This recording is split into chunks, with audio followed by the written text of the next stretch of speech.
Hi everyone, आप लोग का स्वागत है मेरे चैनल पे। तो मैं आज कार्तिक माह की एक और कहानी लेके आई हूँ, सीता माता की नितनेम की कथा, जिसे कार्तिक माह में ज़रूर सुनना चाहिए। सीता माता की कार्तिक महीने में सीता जी की नितनेम की कहानी सुनने का विशेष महत्व माना जाता है। कहा जाता है कि यह कहानी माता सीता कहती थी और श्री राम भगवान इसे सुनते थे। एक दिन भगवान राम को किसी काम से जाना पड़ा। तब माता सीता श्री राम जी से कहती है कि मेरा तो 12 वर्ष का नितनेम है, अब आप बाहर जाएंगे तो मैं कहानी किसे सुनाऊंगी। तब भगवान राम ने कहा कि तुम कुएं की पाल पर बैठ जाना और वहाँ जो औरतें पानी भरने आएगी उन्हें ये कहानी सुनाना। राम आए, लक्ष्मण आए, देश के पुजारी आए, नितनेम का नेम लाए, आओ राम बैठो राम, माखन मिश्री खाओ राम, दूध बताशा पियो राम, सूत के पल का पोटो राम, साल दुसाला ओढ़ो राम, राम सवारे सबके काम, घर भंडार भरेंगे राम, सबका बेड़ा पार करेंगे, जय श्री राम जय जय राम।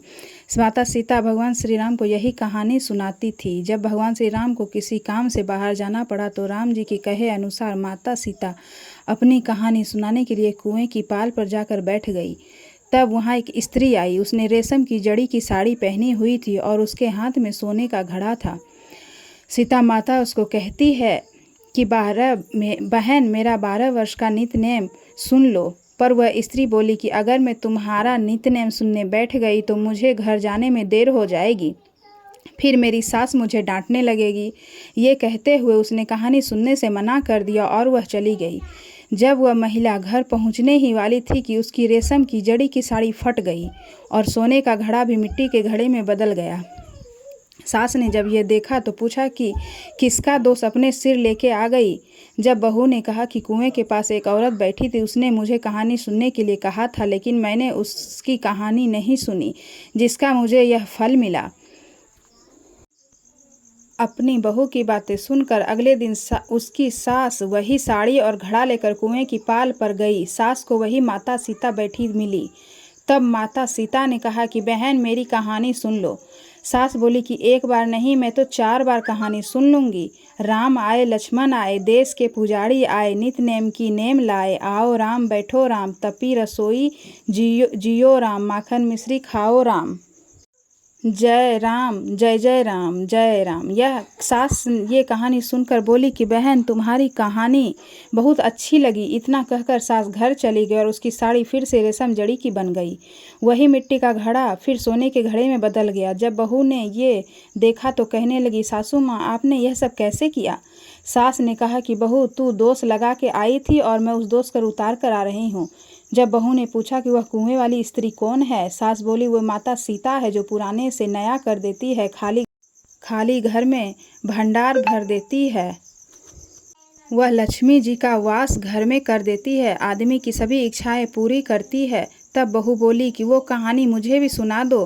सास बोली कि ठीक है, तुम भी सुनो ये कहानी। राम आए, लक्ष्मण आए, देश के पुजारी आए, नितनेम की नेम लाए, आओ राम बैठो राम। इस तरह से सास ने भी बहू को पूरी कहानी सुना दी।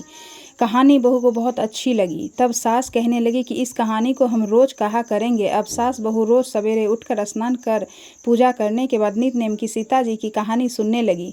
एक दिन उनके घर एक पड़ोस की औरत आई और कहने लगी कि बहन जरा सी आँच देना। तो वह बोली कि आँच तो अभी जलाई नहीं है। तब पड़ोसन कहने लगी कि तुम सुबह 4 बजे से उठकर क्या कर रही हो। तब सास बहू ने बताया कि हम सुबह उठकर पूजा करते हैं, फिर सीता माता की नितनेम की कहानी कहते हैं। पड़ोसन ने पूछा कि सीता माता की नितनेम की कहानी से तुम्हें क्या मिला।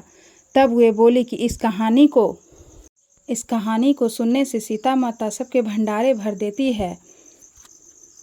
इसके बाद पड़ोसन ने भी यह कहानी सुनने की इच्छा जताई। वह बोली कि ठीक है, तुम भी यह कहानी सुन लो। राम आए, लक्ष्मण आए, देश के पुजारी आए, नितनेम का नेम लाए, आओ राम बैठो राम। इस तरह से सास बहू ने अपनी पड़ोसन को भी पूरा कहानी सुना दी। कहानी सुनने के बाद पड़ोसन कहने लगी कहानी तो बहुत ही अच्छी है। अब वह पड़ोसन भी नितनेम सीता माता की कहानी कहने लगी।